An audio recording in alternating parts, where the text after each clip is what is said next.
سلام دوستان، امیدوارم که حالتون عالی باشه. به مینی دوره آموزش حقوق و دستمزد خوش اومدید. ستاره ضربی هستم، مدرس شما در این دوره آموزشی. امیدوارم مطالبی که براتون بازگو میشه مفید واقع بشه و بتونید نهایت استفاده رو از اونها داشته باشید. بیشتر از این وقتتون رو نمیگیرم. بریم سراغ سرفصل‌های این دوره که شامل تعاریف، نکات مهم قانون کار، محاسبات حقوق و دستمزد، ثبت سند حقوق و دستمزد، معافیت‌ها و جرایم مربوط به بیمه و مالیات حقوق، چند نمونه مثال کاربردی و فایل اکسل محاسبات حقوق و دستمزد هستش. با تعاریف و اصول شروع می‌کنیم. طبق ماده 1 قانون کار گفته شده که تمامی کارگران و کارفرمایان مکلف به تبعیت از این قانون هستند. ماده 2 تعریف کارگر رو بیان کرده و گفته که کسی که در مقابل دریافت حق و سعی، مزد یا حقوق و سایر مزایا به درخواست کارفرما کار انجام میده، که حالا جلوتر براتون توضیح میدم که حق و سعی، مزد و حقوق چه تفاوتی با هم دارن. ماده 3 تعریف کارفرما هستش که اینجا گفته شده کارفرما میتونه شخصیت حقیقی یا حقوقی باشه که کارگر به درخواست اون داره کار رو انجام میده و حق و سعی دریافت میکنه. ماده 4 کارگاه رو تعریف کرده و گفته که کارگاه محلیه که کارگر به درخواست کارفرما در اونجا کار میکنه. ماده 7 قرارداد کار رو گفته که عبارت است از قرارداد کتبی یا شفاهی که به موجب اون کارگر در مقابل دریافت حق و سعی کاری رو برای مدت موقت یا غیر موقت برای کارفرما انجام میده. پس اینجا متوجه میشیم که قرارداد میتونه کتبی باشه یا شفاهی. ماده 8 اومده گفته که شروطی که داخل قرارداد کار گفته میشه در صورتی معتبره که مزایای کمتر از اون چیزی که قانون معین کرده رو برای کارگر نداشته باشه.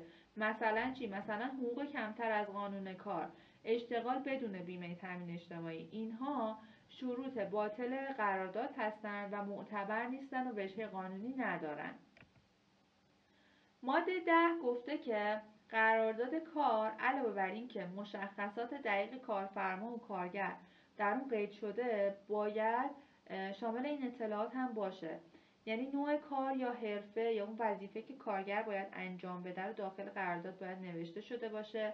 حقوق و مزایا، مزدی که حالا به اون کارگر قرار پرداخت بشه دقیق اونجا قید شده باشه. ساعات کار، تعطیلات، مرخصی ها، محل انجام کار، تاریخ انعقاد قرارداد و مدت قرارداد و یه سری چیزهای دیگه هم هستش که عرف و عادت کارگاه داره اونجا ایجاد میکنه. اونها هم باید داخل قرارداد قید بشه.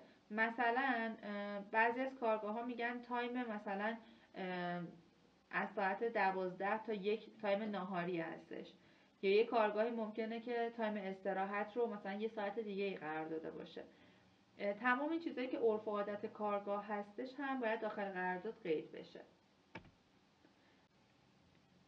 ماده 26 در رابطه با عرف کارگاه هستش. میگه اگر میخواید تغییری در عرف کارگاه ایجاد کنید حتما باید اعلام موافقت کتبی از اداره کار رو دریافت کنید و بعد بیاید اون تغییر رو اعمال کنید، مخصوصا زمانی که اون تغییرات به سمتی باشه که مزایای کارگر رو کاهش بده. در این صورت حتما باید موافقت کتبی اداره کار داشته باشید، یعنی سرخود نمیتونید عرف کارگاه رو تغییر بدید. بریم سراغ این که تفاوت مزد ثابت، حقوق و حق و سعی چی هستش. همونطور که الان در موادی که خونده شد اصطلاحات مزد و حقوق و حق و سعی رو دیدید، حالا میخوایم ببینیم که هر کدوم از اینها دقیقاً چه میزان هستن و اینکه تفاوتشون در چی هستش و کجا ازش استفاده میشه. در ماده 36 گفته شده مزد ثابت عبارت است از مجموع مزد شغل و مزایای ثابت پرداختی به تبع شغل. پس ویژگی‌هایی که داره چیه؟ ثابت، نقدیه و به تبع شغل هستش. یه چیزی بگم، یه سری مزایا داریم به تبع شغل، یه سری مزایا داریم به تبع شاغل. خب مزایای به تبع شغل حالا جلوتر کامل براتون توضیح میدم، ولی این رو بدونید که مزایای به تبع شغل مربوط به اون شخصیه که داره اونجا کار میکنه، یعنی با توجه به اینکه چه سمتی داره اون مزایای ممکنه براش تغییر کنه، بیشتر بشه، حالا اگر حالا به مرور زمان. مثل چی؟ مثل حق جذب، حق مسئولیت. به خاطر اون جایگاه شغلی که طرف داره، کارگر داره، داریم بهش پرداخت میکنیم. ولی یه سری مزایا هستن، مزایا به تبع شاغل هستن که اونها فرق نمیکنه شغل طرف چیه، همین که شاغل هستش بهش تعلق میگیره. مثل چی؟ مثل حق مسکن، به تمامی کارگرها تعلق میگیره، سمتشون فرقی نمیکنه. خب پس این موضوع رو داشته باشیم. پس مزد ثابت شد مزدیه که ثابت، نقدیه و به تبع شغله. حالا کجا ازش استفاده میشه؟ برای محاسبه حق مأموریت و افزایش حقوق سالیانه.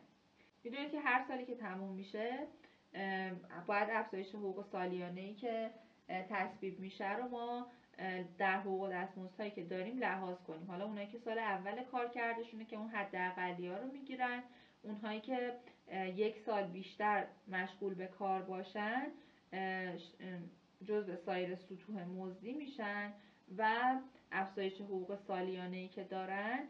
این مزایای به تبع شغله هم با اون ضریبی که اعلام شده باید بیشتر بشه.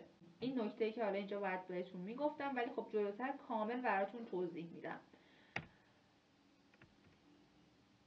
ماده 35 اومده گفته که مزد چیه. اینجا مزد ثابت رو داشتم، حالا اینجا مزد رو میخوام بدونم چیه. میگه مزد عبارت است از وجوه نقدی یا غیر نقدی. ببینید اینجا مزد ثابت فقط نقدیه، ولی مزد چیه؟ نقدی میتونه باشه، غیر نقدی هم میتونه باشه و با مجموع آنها که در مقابل کار به کارگر پرداخت میشه. خب ویژگیاش پس چی شد؟ نقدی و غیر نقدی به جز مزایای رفاهی. اینجا تو قسمت مزد کلیه پرداختی به کارگر رو ما جزء مزد لحاظ میکنیم، ولی مزایای رفاهی رو نباید در اون لحاظ کنیم. حالا باز مزایای رفاهی چیه؟ جلوتر باز باید براتون توضیح بدم، ولی خب مزایای رفاهی همون مزایای شاغل هستش که بالا براتون توضیح دادم. مزایای شاغل مثل چی؟ مثل حق مسکن، مثل بن کارگر، اینها میشن مزایای رفاهی. پس اینجا مزد که دارم کلیه پرداختی ها به جز مزایای رفاهی، به جز اون حق مسکن و بن کارمندی و اینها هستش. بعد یه موردی که داریم اینه که اگر مزد رو به صورت روزانه پرداخت کنیم همون مزد بهش میگیم. اگر این مزد برای 1 ماه پرداخت بشه بهش حقوق میگیم. یعنی مزد میشه روزانه، حقوق میشه برای 1 ماه. و اینکه مبنای محاسبه اضافه کاری، شبکاری، نوبتکاری، عیدی و سنوات آخر ساله. ماده 34 راجع به حق و سعی گفته کلیه دریافت‌های قانونی که به کارگر پرداخت میشه، مثل مزد یا همون حقوقش، کمک عائله‌مندی، هزینه مسکن، خاروبار، ایاب ذهاب و مزایای غیر نقدی، پاداش تولید، سود سالانه و نظایر آنها حق و سعی میگن. پس حق و سعی میشه همه دریافتی های کارگر، حتی اون مزایای رفاهی هم که اینها هستن جزوش میشه. پس حق و سعی شد کلیه دریافتی های کارگر، حتی اون مزایای رفاهی. موارد استفادهش چیه؟ مبنای محاسبه بازخرید ایام مرخصی هستش. یعنی زمانی که میخوایم بازخرید ایام مرخصی یا هم مرخصی که استفاده نشده رو به کارگر پرداخت کنیم باید از حق و سعی استفاده کنیم. خب اینجا نکته رو گفتم، مزایای رفاهی یا هم مزایای به تبع شاغل مثل حق مسکن و حق خاروبار و غیره با توجه به شرایط برای همه یکسانه. مزایای به تبع شغل مثل حق جذب، حق سرپرستی که به دلیل تخصص کارگر به اون تعلق میگیره و اینکه مشمول افزایش سالانه هم هستش. این نکته مزایای رفاهی و مزایای به تبع شغل که قبلا هم گفته بودم. مزد از نگاه تامین اجتماعی چیه؟ حالا بیمه تامین اجتماعی میگه که هر گونه وجه نقد یا غیر نقدی مستمر، اینجا ویژگی چی داره؟ مستمر داره، که در مقابل کار پرداخت بشه میشه مزد. پس میگه چه نقدی بهش پرداخت کنی چه غیر نقدی ولی مستمر باشه جزو مزد هستش. حالا از نگاه قانون مالیات‌های مستقیم به چه صورته؟ میگه که درآمد مشمول مالیات عبارت است از حقوق و مزایای مربوط به شغل، اما از مستمر یا غیر مستمر، قبل از وضع کسور و پس از کسر معافیت‌های مقرر در این قانون. خب این موضوع ماده 83 قانون مالیات‌های مستقیمه که تو قسمتی که مالیات رو میخوام توضیح بدم کامل اینم شرح میدم براتون و اینکه حالا چه تغییراتی داشته هم براتون بازگو میکنم. یه نکته داره، میگه که توی ماه‌های 31 روزه حقوق و مزایای به تبع شغل باید به نسبت 31 روز محاسبه بشه، ولی مثلا مزایای رفاهی مثل حق مسکن، حق تعهد وابسته به ماه نیستن و همون مبلغی که شورای عالی کار ابلاغ کرده همون مبلغ رو باید در نظر بگیریم. دیگه ربطی نداره ماه نیمه اول سال 31 روزه است یا 30 روزه نیمه دوم. ماده 39 در رابطه با کارکرد ساعتی نیمه وقت یا پاره وقته. میگه زمانی که کارگرانی که به صورت نیمه وقت یا کمتر از ساعت قانونی تعیین شده به کار اشتغال دارن باید به نسبت ساعت کار انجام شده بهش حقوقش رو پرداخت کنی. یعنی بیاد بگه که ساعت موظفی اون ماه چقدر بوده، ایشون چقدر کار انجام داده و به نسبت کار انجام شده بهاش پرداختش رو براش انجام بدی. حالا ساعت کار موظفی اصلا چی هستش؟ میگیم که ساعت کار موظفی مثلا دقت کرده باشید هر ماه درسته که مثلا 30 روزه یا حالا بعضی ماها 31 روزه، ولی یه سری تعطیلاتی داره، تعطیلات رسمی داره، یه سری ماها ممکنه تعطیل رسمی اصلا نداشته باشن. حالا ساعت کار موظفی چیه؟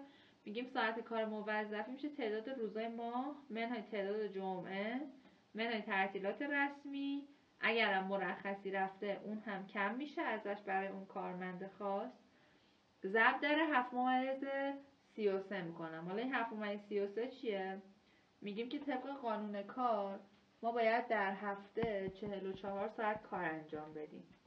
حالا اگه این 44 ساعت رو تقسیم بر 6 روز هفته کنیم چون جمعه که تعطیله میشه 7/33. یعنی ما در هر روز باید 7/33 ساعت کار انجام بدیم که همون 7 ساعت و 20 دقیقه میشه. پس ساعت کار موظفی هم میگیم اون تعداد خالص روزایی که باید میومده سر کار رو ضرب در روز دیگه میخوام تبدیلش کنم به ساعت، ضرب در میگم هر روز باید 7/33 ساعت بیای سر کار. پس تعداد این روزها رو ضرب در 7/33 میکنم میشه ساعت کار موظفی هر ماه که ساعت کار موظفی هر ماه با ماه بعدی یا قبلیش فرق میکنه. ماده 51 گفته که ساعت کار استاندارد چیه؟ میگه که ساعت کار مدت زمانی که کارگر نیرو یا وقت خودش رو برای انجام کار در اختیار کارفرما قرار میده. تو شبانه روز نباید از 8 ساعت بیشتر باشه، در هفته هم نباید از 44 ساعت بیشتر باشه.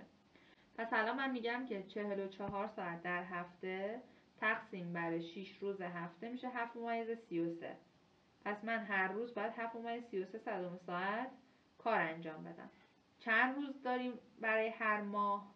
30 روز. پس 30 رو ضرب در 7/33 میکنم میشه 220. این میشه ساعت کار استاندارد، یعنی یه چیزیه که بدون در نظر گرفتن ساعت کارهای موظفی که حالا مثلا میگیم اینقدر تعطیلات داشتیم اینقدر حالا مثلا موردهای دیگه بوده با این کار نداریم، میگیم در حالت استاندارد 220 ساعت باید کارگر در ماه کار انجام بده. که حالا این ساعت استاندارد تو کارگاه‌های مختلف بر اساس عرف کارگاهشون میتونه متفاوت باشه. اداره کارم قبول میکنه هر کدوم از اینها رو. حالا چجوری میان حساب میکنن؟ چون ممکنه دیده باشید بعضیا میان میگن که مثلا عرف کارگاه ما 176 ساعته، شما چجوری 220 ساعت میگیرین؟ یکی میاد میگه ما 191 ساعتیم و حالا فرق میکنه عددشون. چند نمونهش رو من اینجا براتون نوشتم. اگه بر اساس 30 روز حساب کنیم میگیم که 7/33 ساعتی که هر روز باید کار انجام بده ضرب در 30 روز شده 220. این حالتی بود که ما به دست آوردیم. اگه بیاد بگه خب 4 هفته داریم، هر هفته هم 7 روزه، پس بگه 4 هفته 28 تا 7/33 رو ضرب در 28 کنه میشه 205 ساعت. یه حالت دیگه هست، میاد میگه خب ما 30 روز داریم هر ماه، 4 روز هم جمعه داریم، پس میشه 26 روز. 26 روز رو ضرب در 7/33 کنه میشه 191 ساعت. یه حالت دیگه هم هست، 44 ساعت در هفته است و ما 4 تا هفته داریم، 4 ضرب در 44 میشه 176 ساعت. اینها حالتهای مختلفی هستن که برای ساعت استاندارد در نظر گرفته میشه و همشون هم مورد قبول هستش با توجه به اینکه عرف کارگاه چی باشه. یه نکته، ساعت ناهار و نماز جزء ساعت کاری محسوب نمیشه مگر اینکه عرف کارگاه باشه. اینم حتما در نظر داشته باشید. ماده 52 گفته در کارهای سخت و زیان‌آور و زیرزمینی ساعت کار نباید از 6 ساعت در روز و 36 ساعت در هفته تجاوز کنه، یعنی بیشتر باشه. ما تو ساعت کار عادی 8 ساعت در روز و 44 ساعت در هفته بود. در کارهای سخت و زیان‌آور میگه 6 ساعت در روز و 36 ساعت در هفته.